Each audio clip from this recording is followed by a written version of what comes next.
आज की इस वीडियो में मैं आपको बताऊंगा ऑपरेशन पराक्रम। पराक्रम की स्टोरी को आज दिन तक किसी यूट्यूबर ने इतनी सच्चाई के साथ में नहीं बताया गया। इस ऑपरेशन पराक्रम का स्टेप बाय स्टेप आपको मैं इस वीडियो में दिखाऊंगा। वीडियो को कंप्लीट देखिए। यदि मेरे चैनल पर आप नए हैं तो चैनल को प्लीज जाकर सब्सक्राइब कर लीजिए। चलिए video. Parliament, the heart of the nation's democracy, was targeted in one of the most audacious terror attacks in the history of India.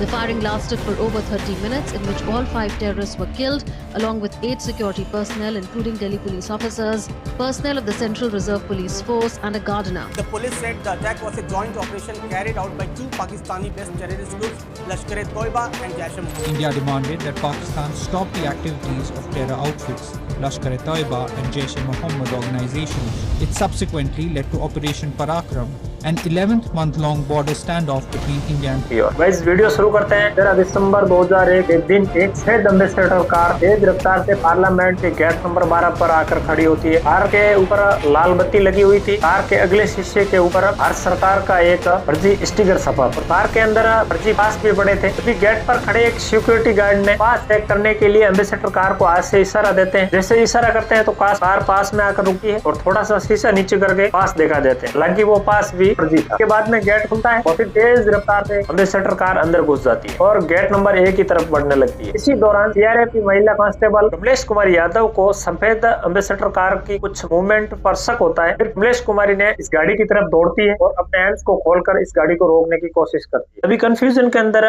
वो गाड़ी वाइस प्रेसिडेंट की गाड़ी के अंदर जाकर टकरा जाती है। जैसे ही गाड़ी टकराती है तो गाड़ी के चारों दरवाजे एक साथ खुलते हैं और उसके अंदर से 5 व्यक्ति बाहर कूद पड़ते हैं। उन आतंकवादियों के पास में AK-47 राइफल थी। कंधों पर ग्रेनाइड लटक रहे थे, कमर में पिस्टल और बैग के अंदर 30 किलो RDX भरा हुआ था। अब वो बिना पल गवाए अंधाधुंध फायरिंग शुरू कर देते हैं पार्लियामेंट के अंदर। कुछ ही मिनटों के अंदर पार्लियामेंट के अंदर गोलियों की तरह से सभी व्यक्ति सहम जाते हैं। इसके अंदर सबसे पहली गोली दिल्ली पुलिस जगदीश प्रसाद यादव को लगी थी और फिर कई राउंड फायरिंग गोलियां सीआरपीएफ की महिला कांस्टेबल कमलेश कुमारी को लगती है। गोली लगते ही कमलेश कुमारी नीचे गिर पड़ती है, लेकिन अपनी जान गंवाने से पहले वॉकी टॉकी से साथी सुरक्षा कर्मियों को सतर्क कर देती है। कमलेश कुमारी की इस बहादुरी ने सांसदों और अपने सुरक्षा कर्मी साथियों को सतर्क होने का टाइम दे दिया। लेकिन आतंकियों का प्लान पार्लियामेंट की लॉबी के अंदर एंट्री कर सभी सांसदों को स्टेज बनाने का था, ताकि आतंकी अपनी हर सरकार से डिमांड मंगवा सके। इसलिए मौका देखते ही 5 में से 3 आतंकी सदन में घुसने की कोशिश करते हैं, लेकिन इनमें से 3 आतंकियों को सुरक्षा कर्मी मार गिराते। उसमें एक आतंकी सिक्योरिटी फोर्स की तरफ ग्रेनाइड फेंक कर गेट नंबर 5 की तरफ दौड़ लगाता है, लेकिन वो भी जवानों की गोली का शिकार हो जाता है। जैसे जैसे टाइम निकलता है 5 आतंकवादियों के अंदर से 4 आतंकवादी मर चुके हैं। फिर पीछे बचता है एक आतंक। लेकिन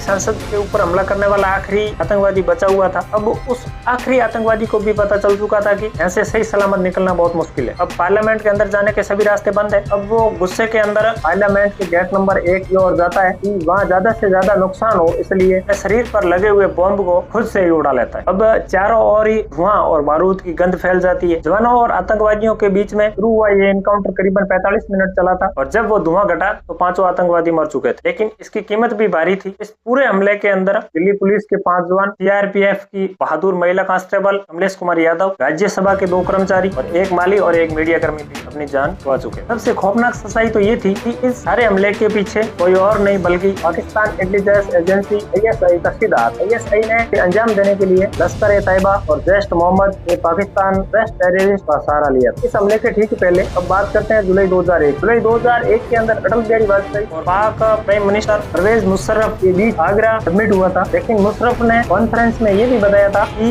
इस खूनी खराबे के जंग को आजाद बताया। जैसे ही आगरा समिट का बेनतीजा रहा, के बाद में 1 अक्टूबर 2001 को जैश-ए-मोहम्मद ने श्रीनगर में जम्मू कश्मीर विधानसभा में पर आत्मघाती हमला किया। इस हमले के अंदर 38 लोगों की जान चली गई। फिर भारत ने अमेरिका को सीधे शब्दों में कहा कि यदि पाकिस्तान पर लगाम नहीं लगाते हैं तो भारत खुद कार्रवाई करेगा। और इस बीच में अमेरिका भी जानता था कि भारत अब धमकी नहीं बहुत कुछ करने जा रहा है। इसलिए अमेरिका ने नजर रखने का वादा तो किया, लेकिन हकीकत इससे मीलों दूर थी। अमेरिका के वादे के ठीक 2 महीने बाद में पाकिस्तान ने 13 दिसंबर 2001 को भारत के लोकतंत्र के इस पवित्र मंदिर में आत्मघाती हमला किया था। यदि वीडियो अच्छा लगा है इसी तरह का नेक्स्ट वीडियो देखने के लिए हमारे चैनल को सब्सक्राइब कर लीजिए। जय हिंद, जय भारत।